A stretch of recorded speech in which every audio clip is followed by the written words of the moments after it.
Hi everyone, welcome back. It's Gio for GioKnows YouTube channel. For week 5 of the 2012 NFL season, I went 2-2 with my picks last week. Well, my Vikings are doing a lot better than I am, but we're going to do really well this week. Here are my picks.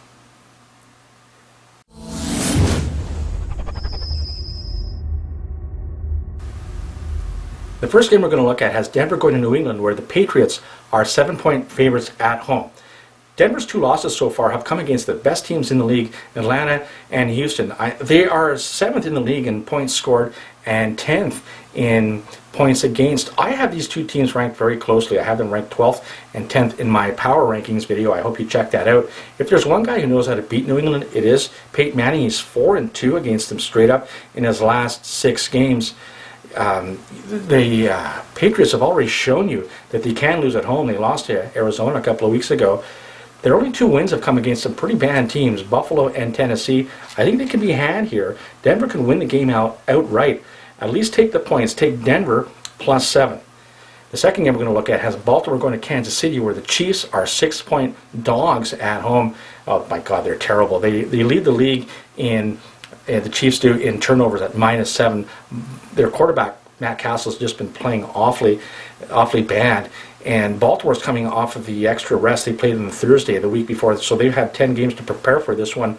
Baltimore's offense is ranked 5th, while Kansas City's defense is ranked 31st, at least in points. I have Baltimore as my 3rd best team in my power ranking. Lay the points. Take Baltimore -6. The third game we're going to look at has Seattle going to Carolina.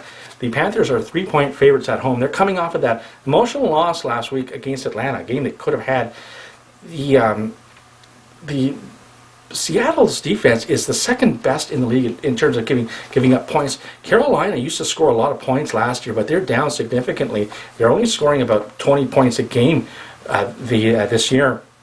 And Seattle's been criticized with their quarterback's play, but you know, they're going to give the ball to Marshawn Lynch all day, and he's going to go right through that Carolina run defense, who's ranked about 25th in the league.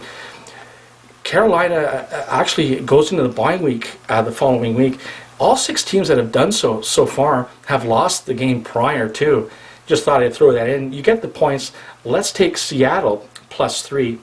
And the 4th game we're going to look at has Buffalo going from one coast to the other as they travel to San Francisco to take on the Niners, who are 9.5-point favorites at home. Oh, wow, Mario Williams is supposed to be Super Mario on defense, but he's been a super bust. He's been blaming a hand injury on his inability to tackle. I think he's been spending too much time counting his money. The Niners are one of the best teams in the league.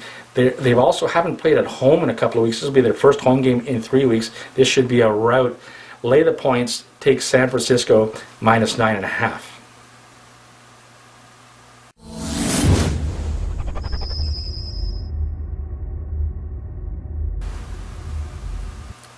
Here are my 4 over-under plays. Atlanta's at Washington. That number's 50. You know, these 2 teams are combined 7-1 over so far this year. They have the 3rd and 4th highest scoring offense. That should be an easy one. Take over 50. Game number 2 is Baltimore, Kansas City. I just talked about that one. That number's 46.5. I think Baltimore will rack it up here, as Kansas City is a turnover machine. Take the over 46.5. The 3rd game is a really intriguing one. Philadelphia goes to Pittsburgh. That number's 44.5. Philadelphia is 3-1, but their 3 wins are by a combined 4 points. Pittsburgh gets back Troy Polamalu and Harrison, the linebacker, on defense. They're already very good at home. Going back to last year, they've played 7 out of 9 games under. They only average giving up about 10 points against at home. Let's take under 44.5. And the 4th game we're going to look at, I talked about that one earlier, Seattle's at Carolina. That number's 44. All of Seattle's games so far have been unders. I mentioned that Seattle has the 2nd best defense, and Carolina's offense is down. Let's take under 44.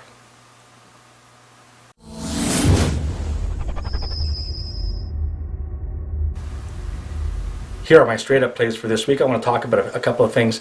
I mentioned that all 6 teams that have played the week before their bye have lost. That's going to change this week as Chicago and Jacksonville play each other. The Bears are favored in this one, But they're coming off a Monday nighter, and usually there's a letdown there. They're also trying to win back-to-back on the road. That's hard to do. Meanwhile, Jacksonville lost last week at home, and it's tough to lose back-to-back at home. So there could be a little bit of an upset there. There are 5 games this week, as at least of right now, where the line is 7 points or more. I think that at least one of them is going to go the other way. Houston's at New York Jets. I don't think that one is going to be one of those games, unless, of course, Tim Tebow starts that game. I'd definitely take Houston. And I mentioned Buffalo's going to San Francisco. I also don't think that one is in jeopardy as well. But of the other 3, they're very intriguing. Green Bay goes to Indianapolis. You know, India's coming off the bye, and they had news that head coach Pagano is fighting leukemia. They might rally in this game, so it could be a dangerous spot for Green Bay. Cleveland is at the New York Giants. That's the highest spread this week. That's actually a 10-point spread. You know that since 2007, Cleveland has knocked off the Super Bowl champion the following year. Every time they played them, they did that to the Giants back in 2008, Pittsburgh in 2009. Then they beat New Orleans in 2010. They didn't play the NFL champions last year rather. But I just thought I'd bring that up. You know, the Giants are never really as good at home with the points as they are on the road getting points. So it's a tricky spot there. And Denver is at New England. I mentioned that one. I like Denver to win that game straight up. So for all of you who are still alive in your playoff pools, I would consider the Houston or San Francisco in this spot. I myself am taking the San Francisco. Okay, so those are my picks for this week. Good luck to you. I want to give another big shout out to my good buddy, the talk rapper, Devin Miller, nailed another big parlay last week. Well done, Devin. And a big shout out also to Billy B of Team Take'em, who went 4-0 with his picks last week after going 3-1 the week before. Him and his buddy Sean are very good prognosticators as well. I want you to make sure that you check out both their channels and subscribe to them. All right. For the GioKnows YouTube channel, I am Gio. Let's take the man's money.